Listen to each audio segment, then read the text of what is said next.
Well, hello and good evening. It's Adrian Bridge joining you once again from the beautiful town of Porto. Today on a slightly different terrace, a terrace that looks out over the city, a terrace in front of the Taylor restaurant, which is tonight. And you've currently got a very good view of the sky, but what we're going to do is flip the camera around in order to try. No, you've got to flip it at the. Excuse. Yeah, that's it.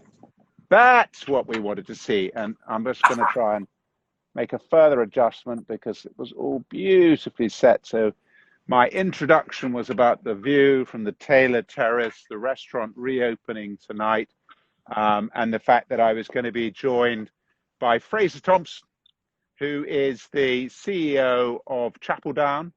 And Frazer, it is fantastic to have you on this call this evening because you have been an absolute pioneer in the English sparkling wine and still wine. And of course, with your long history before that of being a brewer, you've moved on into brewing and so on and so forth. So welcome to this conversation. Lovely to see you. How is everything? Well, very good. And it's lovely to see you, Adrian. And what a view. I could compete, but I'd sit on the balcony and my signal would go. But that's some view that I've enjoyed with you. And it's a wonderful place, Porto. I miss it. I'm glad to see your reopening. That must be exciting times for you. It is indeed. In fact, we've got a glorious day here. It's 23, 24 degrees. It's been like this for quite some time. And that's certainly helping the vines. It's just what we want to see as a winemaker in England, I can tell you. well, yes, I was going to say, I mean, the extraordinary thing from what we understand over here is that virtually as you went into lockdown, Britain had one of the most extraordinary things ever happened. The weather turned sunny and hot, and it's kind of, as you've been in lockdown, it has remained sunny and hot the whole time. Well, we are constantly amazed at how lovely the weather is in England. This has been going on for about 10 years now. People are going, wow, it's really nice in England. I can't believe it. Yes, we have had stunning weather. That brings with it, we have had two nights of frost, which unfortunately for some, this last one in the last week did cause some problems. We've had clear nights and beautiful warm days, but well-sited vineyards have still been avoided of frost. So we haven't been touched, which is good news. But that comes with the territory of winemaking, and we are seeing this gradual rise in temperatures in England, and there's no doubt that it's there. And I mean, I remember talking to you about it, and we've had about a degree to a degree and a half temperature rise in the last 30 to 40 years. Yeah. And that's a significant number in winemaking terms, as I'm sure most of your audience will know. I mean, a degree in winemaking temperature moves the kind of growing envelope, if you like, around about 270 to 300 kilometres further north. So that actually takes where we are in Kent right to the smack in the middle of the region of Champagne, which is why, of course, we're making such fantastic wines at the moment.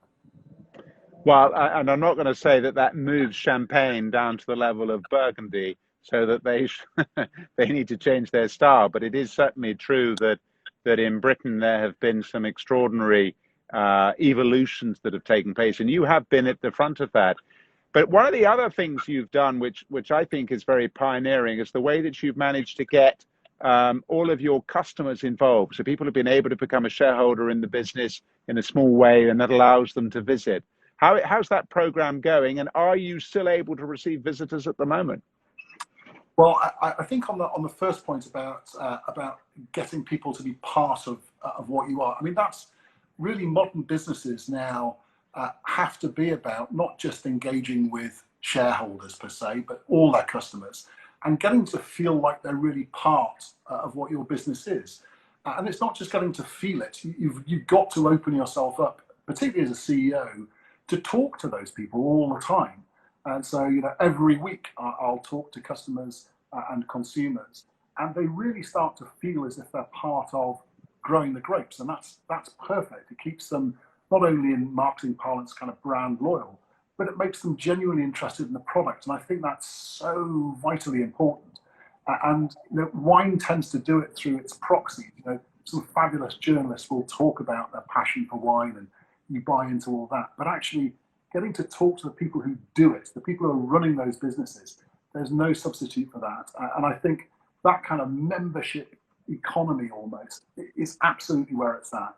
We've got around about 4,500 shareholders in the business, and we did a crowdfunding. Oh crikey, that's now 6-7 years ago. And what it gave us was not just money, although that was obviously important. Useful. But it gave us kind of, we talked about at the time of giving people, they were pilgrims. I mean, we tend to talk in a slightly religious language at Chapel Down because of the name of the company, but they became believers and followers and pilgrims to the brand. And it's so important. And not only that, but if we're able to reward them with some decent performance, which we have done, they become even more loyal, and then they tell other people. And so they're doing that marketing in the most personal way possible. If I tell you my wine is great, well, of course Frazer's going to say his wine's great. That's pretty obvious. But if somebody else says your wine's great and they do it with the same passion that I can do it, I think that's the future. That's what modern businesses are going to be about. And you look at people like Brewdog doing it in the beer world. We're trying to do it in the wine world. I think it's such a vital part of how we should do business nowadays. But you've stepped beyond that as well, haven't you? Because somebody can actually almost rent a row of vines and actually see their grapes, as it were, and have the wine coming from their grapes. So they can be involved throughout the year. That seems to me to be fairly innovative. Yeah, I think it's more to it than just buying shares in the company. Obviously, you have to engage with consumers and to do that in a way that they get something special out of it. They feel a membership of your team almost. So what we did is vine lease schemes. It's not particularly new or unusual. I think people have done vine lease schemes a number of times around the world, but it's how you do it and how you engage with those people. So when we do a vine lease scheme, every single person who has a vine lease will come to the vineyard, will taste their new wine with us, not just some sort of token tour guide or something, but with the management team. We'll talk them through it. We'll have a real laugh and a blast with them, talk about wines for a day, and everybody leaves extremely happy. And they are the most joyous days that we do as a company. Real people talking about wine and just having a great laugh on a day with people that you want to be in contact with. It's and that it doesn't feel like business anymore. It's a wonderful, wonderful feeling, and the whole company likes to get engaged with it. It's really it's a lovely day. And if anybody hasn't bought their Father's Day present yet, you can do that now online. Well, there you are. That's a good plug. I think, though, unfortunately, they won't be able to go to your restaurant. You do have a restaurant there in amongst the winery overlooking the vines. We have one here, but I guess from all we're hearing from in Portugal is that restaurants aren't opening at the moment in the UK. Is that right? Yeah, that's right. We've got we have a beautiful restaurant at Tenterden, and we have a shop there. And the shop has been a fairly significant part of our business. And so when the on-trade closed down, we not only lost kind of 35-40% of our business overnight, and most of our beer business actually overnight, but we also lost the shop, and we lost a way of engaging with customers in their shop. And so we've had to work really hard online to get that back. The good news is more people are doing that online. And so our business model has shifted, and I think that's quite interesting. The second bit you say about it's so important that people come and visit vineyards. So we are going to open our vineyard probably next week. What we can do in terms of a shop is limited because we've obviously got to take our own staff and the safety of guests at absolute paramount importance. But why shouldn't they walk around a vineyard? What a lovely day. What a lovely way to spend a day is walking around the vineyards and enjoying the countryside. And the vineyards in England are, of course, in the most beautiful parts of England, and they're not in the middle of towns. And so they are great places to get away for the day. So we're going to encourage that. The on-trade, as you know it in the UK, restaurants, bars, clubs, all that sort of stuff, they won't be open until the 4th of July. And then they have to practice social distancing. So it's going to be quite difficult to see how that kind of atmosphere can develop in the average pub or restaurant or bar. Having to sit 2 meters apart from one another kind of ruins the atmosphere in most London restaurants I've ever been to. But pubs with good gardens and restaurants with gardens should do reasonably well, providing the weather holds as well as it does. But I wouldn't fancy being in Manchester and opening a bar. Well, I think there's some great bars in Manchester, so I'm not gonna Rain. upset. I'm not going to upset some of our watchers from that part of the world. But you're certainly right that there is, that it's going to take a while to get back to normal. We here are opening tonight with all those social sort of distancing norms, but one of the interesting things we're doing as a company is that next week we've got an antibody test, which all of our staff are able to do if they wish to. And that sort of will help, I hope, to bring back confidence, at least to the staff. And then hopefully that will go on towards the customers as well. Yeah. But you talk about people being able to come. And of course, one of the reasons is that you do have a tremendous local following there. I guess, I've had the opportunity in years gone by to be able to purchase online from you. And, one always thinks about the online sale as being important because it is then delivered. But of course, being at home to collect it is often been a challenge. But I think now with this working from home that people are doing, do you agree that there may be a major shift of how people do consume online, and do you expect to benefit from that? Yeah, I mean, crystal ball gaze is very difficult. I mean, you get lots of people trying to predict the future, but there's no question that people are now seeing food and drink at home as a new form of entertainment. I've been invited to more pizza parties at home, and I've more quizzes and actually, I don't know if people know, but we've sold out of flour in the UK. So, historically, what we've been doing is watching Jamie Oliver and Gordon Ramsay and doing their cooking shows as entertainment rather than actually following the recipes. And now we've got this. The wonderful thing about the internet and its ability to put itself on the television is we're able to participate fully in it. So, sending people recipes along with the wines that go with it.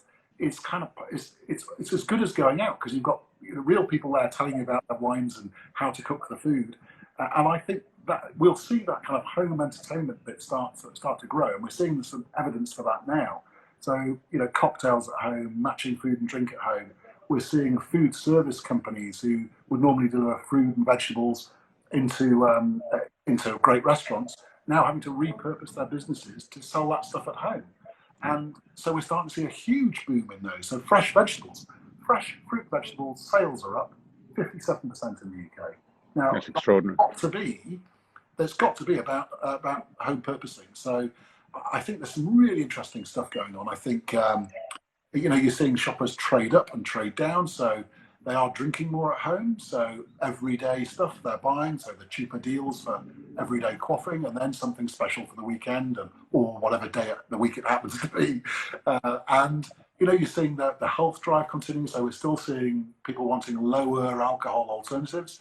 So even now, when you see people talking about cocktails, they'll be talking about lower alcohol cocktails and longer drinks for cocktails.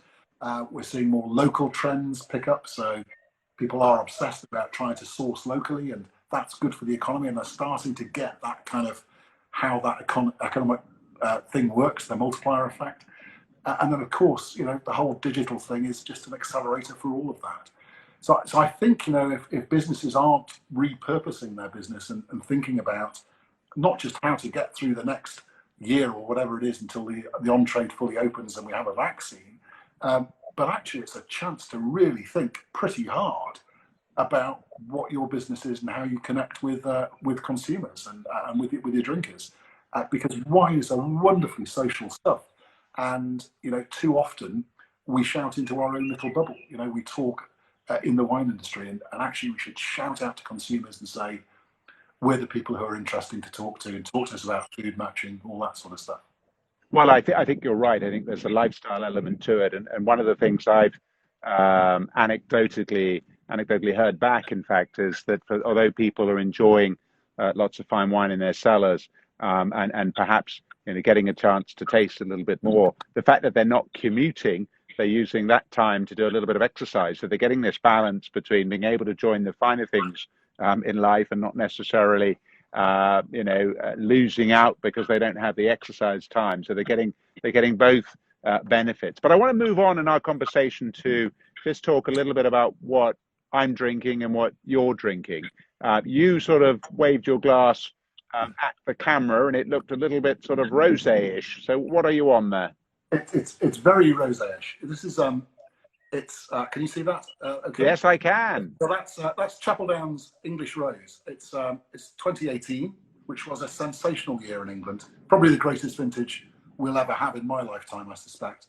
They call it a once in a generation. So the picking season went on forever. So we had real choices about when to pick the grapes, and which we don't normally have that joy to be able to do. So we picked the grapes when they're absolutely at their peak and able to make fantastic wines out of them. So anything with 2018 in England is, trust me, sensational.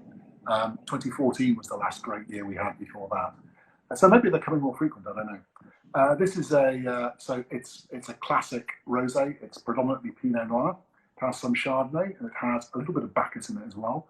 But it's an incredibly refreshing pink wine. And on glorious days like today, I don't care about wine snobbery. I love a bit of very slightly off dry English rose, and it's as delicious as it is pretty. And I think I could also put an ice cube in there and top that up with soda water, and I'd be equally happy. It's a beautiful drink.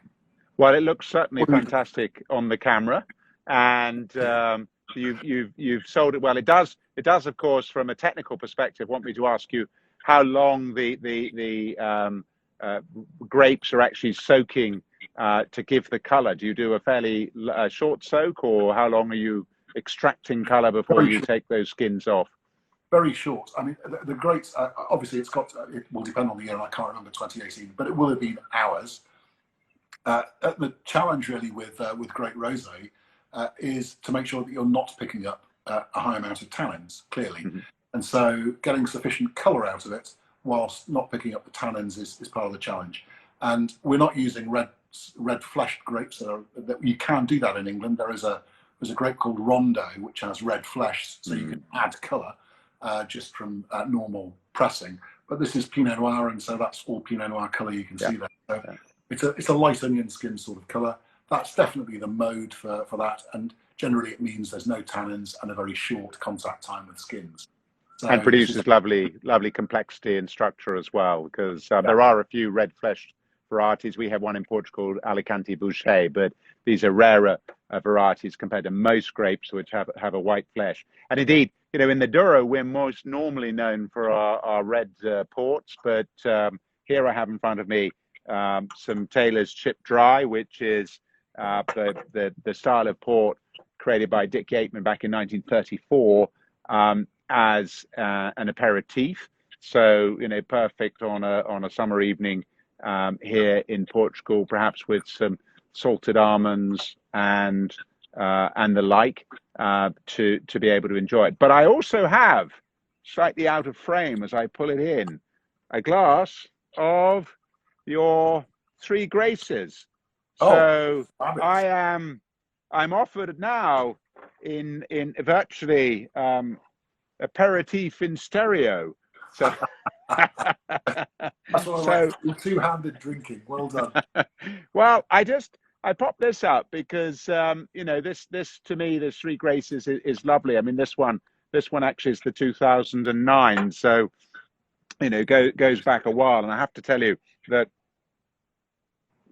tremendous maturity, bottle aging, real richness, nice buttery characteristic, and yet some lovely fresh zing in that, which is fantastic. Probably not going to have my salted almonds with that. Maybe I could have an olive or two, but there's a lovely richness to that. I'll probably keep the salted almonds for the Taylor's Chip Dry, which is just a little bit drier style, but different ways to go. And that's the fun of wine, is that same grapes, if you like, or rather same vine, different vines producing different styles of grapes, but in different parts of the world, coming up with wonderful different flavor compounds. So I'm sport for choice. You're offering something else over there. Hopefully all of the listeners have got a glass in their hand and they can join us with a toast to you, Frazer, for a fabulous insight into you and your industry. Thank you so much for joining us, and hopefully we'll get another opportunity for everyone else to join us here at Taylor's to talk to another great personality of the wine industry. But Frazer, you've been very generous with your time this evening. Thank you very much, and cheers. Cheers, Adrian. Cheers, everybody. Take care.